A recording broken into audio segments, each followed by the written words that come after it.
In fact devil ಅನ್ನೋ title ಬೇರೆ ಯಾರ ಹತ್ರ ಇತ್ತು, ಅವ್ರನ್ನ ರಿಕ್ವೆಸ್ಟ್ ಮಾಡಿ ನಾವು ಟೈಟಲ್ ಅವ್ರ ಹತ್ರ ನಾವು ತಗೊಂಡಿದ್ದು. ಅಂಡ್ ಈಗ ನಾವು ಏನೇ ನೋಡ್ತೀವಿ, it is all about the film, it's about the script. ಅದಕ್ಕೆ ಏನ್ ಬೇಕು ಅದನ್ನೇ ಮಾಡಿರೋದು. ಅಂಡ್ ಅದಕ್ಕೆ ಟೈಟಲ್ ಅದಕ್ಕೆ ಸೂಕ್ತವಾಗಿತ್ತು, ಹಾಗಾಗಿ ಡೆವಿಲ್ ಅಂತ. ಯಾಕೆ ಡೆವಿಲ್ ಅನ್ನುವಂಥದ್ದು ಒಂದು ಪ್ರಶ್ನೆ ಬಂದಾಗ ಯಾಕೆ ಪರ್ಟಿಕ್ಯುಲರ್ ಆಗಿ ಕತೆಗೆ ಈ ಟೈಟಲ್ ಆಯ್ತು, ಮತ್ತೆ ಏನ್ ಹೇಳಕೊಟ್ಟಿದ್ರಿ ಅನ್ನೋಂಥದ್ದು ಸರ್ ಕ್ಲೂ ಸಣ್ಣದಾಯ್ತು. ಅದಕ್ಕೆ 11ನೇ ತಾರೀಕೆ ನೋಡ್ಬೇಕು ನೀವು.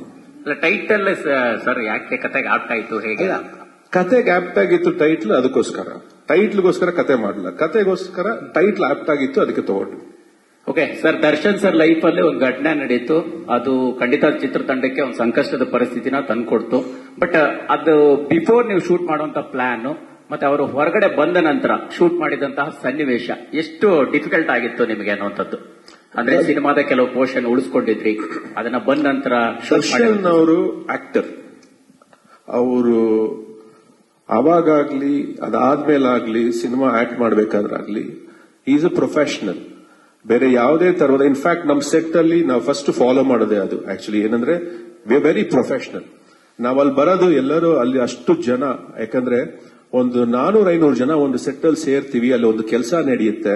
ಅದ್ರ ಹಿಂದೆ ಶ್ರಮ ಪಡುವಂತ ನಮ್ಮ ಜಗ್ಗಿ ಆಗಿರ್ಬೋದು, ಸುರೇಶ್ ಅವ್ರ ಆಗಿರ್ಬೋದು, ಅಷ್ಟು ಜನ ಸೇರಿಸಿ ಒಂದು ಕೆಲಸನ ಅಚ್ಚುಕಟ್ಟಾಗಿ ಶೂಟಿಂಗ್ ಮಾಡಬೇಕು ಅಂತ ಏರ್ಪಾಡು ಮಾಡ್ಕೊಡ್ತಾರಲ್ಲ, ಅಲ್ಲಿ ಬಂದು ನಾವು ಬೇರೆ ಯಾವುದೇ ತರವಾದ ಡಿಸ್ಕಷನ್ಸ್ ಆಗಲಿ ಬೇರೆ ವಿಷಯಗಳು ನಡೀತಾ ಇರಲಿಲ್ಲ.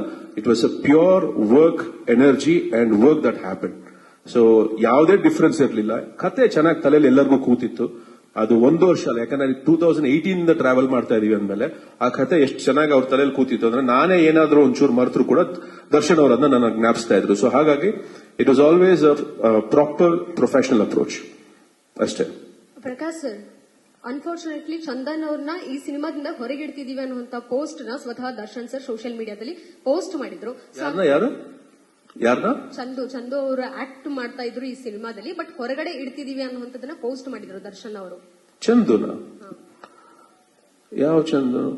ನಮ್ಮ ಅಳಿಯ. ಹೌದು. ಓಕೆ. ಸೊ ದಿಢೀರಾಗಿ ನಿರ್ಧಾರ ಮಾಡಿದಂತದ್ದ, ಹೇಗೆ ಏನು ಆ ಪಾತ್ರ ಈಗ ಯಾರು ಮಾಡ್ತಿದ್ದಾರೆ? ಇಲ್ಲ, ಅದು ಹಾಗಲ್ಲ. It was a conscious decision actually. ಅದನ್ನ ಯುವರಾಜ್ ಅವರು ಮಾಡಿದ್ದಾರೆ.